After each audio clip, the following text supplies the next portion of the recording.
বাংলাদেশ একটি কৃষি নির্ভর দেশ। দেশের খাদ্য নিরাপত্তা, দারিদ্র্য বিমোচন এবং অর্থনৈতিক উন্নয়নে অবশ্যই কৃষির ভূমিকা অত্যন্ত গুরুত্বপূর্ণ। তবে আমরা যেটি সবাই দেখছি, আমাদের চোখের সামনেই ঘটছে বিভিন্ন বিষয়, যেমন জলবায়ু পরিবর্তন, জনসংখ্যা বৃদ্ধি, জমির পরিমাণ হ্রাস এবং প্রযুক্তির যে সীমাবদ্ধতা, এই সকল কারণে কৃষিখাত বিভিন্ন রকম চ্যালেঞ্জের সম্মুখীন। আমাদেরকে এসব চ্যালেঞ্জ মোকাবেলা করেই কৃষি উৎপাদন এবং উৎপাদনশীলতা বৃদ্ধির মাধ্যমে কৃষিকে টেকসই এবং লাভজনক খাতে রূপান্তর করার লক্ষ্যে সমগ্র দেশবাসী দেখেছেন, আমরা এরই ভিতরে 14 এপ্রিল কৃষক কার্ড আমরা যেটি প্রতিশ্রুতি দিয়েছিলাম নির্বাচনের পূর্বে, সেটির কাজ আমরা শুরু করেছি। কৃষক কার্ড আমরা বিতরণ করেছি। এই কার্ডের মাধ্যমে আমরা কৃষকদের কাছে 10টি সেবা, যথা ন্যায্য মূল্যে কৃষি উপকরণ বিতরণ, সরকারি ভর্তুকি ও প্রণোদনা প্রদান, স্বল্প মূল্যে কৃষি যন্ত্রপাতি সরবরাহ, ন্যায্য মূল্যে সেচ সুবিধা, সহজ শর্তে কৃষি ঋণ, কৃষি বীমা সুবিধা, ন্যায্য মূল্যে কৃষি পণ্যের বিক্রয়ের সুবিধা, কৃষি বিষয়ক প্রশিক্ষণ, ডিজিটাল প্ল্যাটফর্মে আবহাওয়া এবং বাজার তথ্য প্রাপ্তি সহ ফসলের রোগবালাই দমনের পরামর্শ প্রদান, এই সকল বিষয় আমরা কৃষকদের কাছে পৌঁছে দেওয়ার চেষ্টা করব এবং ইনশাল্লাহ আমরা পৌঁছে দিতে সক্ষম হব। পর্যায়ক্রমিকভাবে মাননীয় স্পিকার, দেশের সকল কৃষককে আমরা এই কার্ড প্রদান করব, যার পরিমাণ প্রায় 2,75,00,000 কৃষক। মাননীয় স্পিকার, এছাড়াও কৃষির উন্নয়নে বর্তমান সরকার আরও অনেকগুলো সময় উপযোগী পরিকল্পনা গ্রহণ করেছে। আমি সকলের জানার স্বার্থে, মাননীয় সংসদ সদস্যবৃন্দ এবং দেশবাসীর জানার স্বার্থে আমি এই সংসদের গুরুত্বপূর্ণ সময়ের ভিতরে এই বিষয়গুলি সংক্ষেপে তুলে ধরতে চাই। প্রথমত, কৃষি উৎপাদন ও উৎপাদনশীলতা বৃদ্ধির জন্য সরকার উন্নত ও উচ্চ ফলনশীল বীজ, সুষম সার ব্যবহারের পাশাপাশি আধুনিক সেচ ব্যবস্থা সম্প্রসারণের পরিকল্পনা নিয়েছে। এই জন্য ইতিমধ্যেই 20,000 কিলোমিটার খাল খননের কর্মসূচি সরকার হাতে নিয়েছে, যা ইনশাল্লাহ আমরা আগামী 5 বছরে করব। কৃষি যন্ত্র কিরণের ভর্তুকি প্রদান করে ট্রাক্টর, হারভেস্টার, রিপার সহ বিভিন্ন যন্ত্রপাতি কৃষকদের কাছে সহজলভ্য করার পরিকল্পনা বর্তমান সরকারের রয়েছে। মাননীয় স্পিকার, পতিত জমি আবাদের আওতায় আনা এবং জমির সর্বোত্তম ব্যবহার নিশ্চিত করার জন্য ক্রপ জোনিং পদ্ধতি চালু করা হয়েছে। এর মাধ্যমে নির্দিষ্ট অঞ্চলের মাটি, আবহাওয়া ও পরিবেশ উপযোগী ফসল নির্ধারণ করা হয়। তার ফলে জমির অপচয় এবং ফসলের উৎপাদন বৃদ্ধি পায়।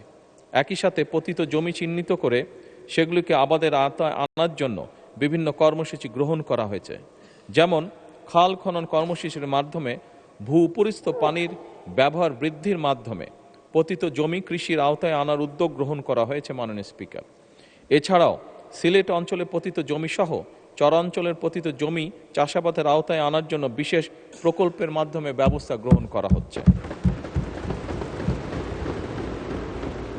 মাননীয় স্পিকার, কৃষি পণ্যের বহুমুখীকরণে সরকার বিশেষ গুরুত্ব দিচ্ছে। একসময় ধান নির্ভর কৃষি ব্যবস্থা এখন ধীরে ধীরে ফল, সবজি, ডাল, তেল, বীজ, মশলা, ফুল চাষ খাতে সম্প্রসারণ করার জন্য সরকার বিভিন্ন ব্যবস্থা গ্রহণ করছে। মাননীয় স্পিকার, কৃষকদের জন্য প্রণোদনা ও সহায়তা কার্যক্রম স্বচ্ছ ও জবাবদিহিমূলক করার জন্য কৃষক কার্ডের মাধ্যমে কৃষকদের বীজ, সার, কৃষিযন্ত্র ক্রয় সহ বিভিন্ন খাতে ভর্তুকি প্রদান করা হবে ইনশাল্লাহ। তাছাড়া কৃষকদের জন্য স্বল্প সুদের কৃষি ঋণ এবং ফসল বীমা চালু করার উদ্যোগ গ্রহণ করার পরিকল্পনা আমাদের রয়েছে। মাননীয় স্পিকার, প্রাকৃতিক দুর্যোগে ক্ষতিগ্রস্ত কৃষকদের পুনর্বাসনের জন্য বিশেষ সহায়তা কার্যক্রম গ্রহণ করা হচ্ছে। দেশের ভূমিহীন, প্রান্তিক ও ক্ষুদ্র চাষীদের কল্যাণে প্রতি অর্থ বছর কৃষি মন্ত্রণালয়ের বাজেটের কৃষি পুনর্বাসন সহায়তা খাতে অর্থ বরাদ্দ প্রদান করা হয়। চলতি 2025-2026 অর্থ বছরে কৃষি পুনর্বাসন সহায়তা খাতে 700 কোটি টাকা বরাদ্দ রয়েছে। মাননীয় স্পিকার, উক্ত বরাদ্দ হতে ক্ষুদ্র প্রান্তিক কৃষকদের বিনামূল্যে বীজ, সার ও অন্যান্য কৃষি উপকরণ বিতরণ বাবদ 401,60,00,000 টাকা ছাড় করা হয়েছে। এর মধ্যে মাননীয় স্পিকার, এতে করে 25,22,000 ক্ষুদ্র প্রান্তিক কৃষক উপকৃত হয়েছে। মাননীয় স্পিকার, কৃষিপণ্য সংরক্ষণের লক্ষ্যে আধুনিক কোল্ড স্টোরেজ ও গুদাম নির্মাণ করা হচ্ছে। এছাড়া ফল ও সবজি সংরক্ষণের জন্য মিনি কোল্ড স্টোরেজ স্থাপন এবং পেঁয়াজ সংরক্ষণের জন্য এয়ার ফ্লো মেশিন বিতরণের উদ্যোগ গ্রহণ করা হয়েছে প্রায় 7,000। কৃষিপণ্যের রফতানির লক্ষ্যে উত্তরাঞ্চলে কৃষিপণ্য রফতানি অঞ্চল প্রতিষ্ঠা এবং ক্রয় কেন্দ্র স্থাপনের পরিকল্পনা বর্তমান সরকার নিয়েছে। মাননীয় স্পিকার, কৃষি গবেষণা উদ্ভাবনে সরকার ব্যাপক গুরুত্ব দিচ্ছে। বিভিন্ন গবেষণা প্রতিষ্ঠান যেমন বাংলাদেশ কৃষি গবেষণা ইনস্টিটিউট বারি, বাংলাদেশ ধান গবেষণা ইনস্টিটিউট ব্রি, বাংলাদেশ পরমাণু কৃষি গবেষণা ইনস্টিটিউট বিনা, এই সকলের মাধ্যমে অধিক ফলনশীল, রোগ প্রতিরোধী এবং স্বল্পমেয়াদী নতুন জাতের ফসল উদ্ভাবনের উদ্যোগও সরকার গ্রহণ করছে। মাননীয় স্পিকার, বিশেষ করে জলবায়ু সহনশীল ফসল উদ্ভাবনে জোর দেওয়া হচ্ছে, যাতে করে পরিবর্তিত পরিবেশেও কৃষি উৎপাদন বজায় থাকে। মাননীয় স্পিকার, জলবায়ু পরিবর্তনের প্রভাব মোকাবেলায় ক্লাইমেট স্মার্ট কৃষি বাস্তবায়ন করার পরিকল্পনা রয়েছে বর্তমান সরকারের। লবণাক্ততা, খরা ও বন্যা সহ সহনশীল ফসল চাষ, পানি ব্যবস্থার উন্নয়ন এবং টেকসই কৃষি প্রযুক্তি ব্যবহারের মাধ্যমে কৃষিকে পরিবেশ বান্ধব করা, কম সেচ, কম রাসায়নিক সার ও কম কীটনাশক প্রয়োগের মাধ্যমে ফসল উৎপাদন, প্রিপেইড মিটার স্থাপন এবং সেচের অল্টারনেট ওয়েটিং অ্যান্ড ড্রাইং পদ্ধতির মাধ্যমে খরাপ্রবণ অঞ্চলে ভূগর্ভস্থ পানির ব্যবহার কমিয়ে পরিবেশের ভারসাম্য রক্ষা, মোবাইল অ্যাপ যেমন খামারি অ্যাপস ব্যবহার করে স্থানভিত্তিক উপযুক্ত ফসল চাষ করে সেচ, সারসহ অন্যান্য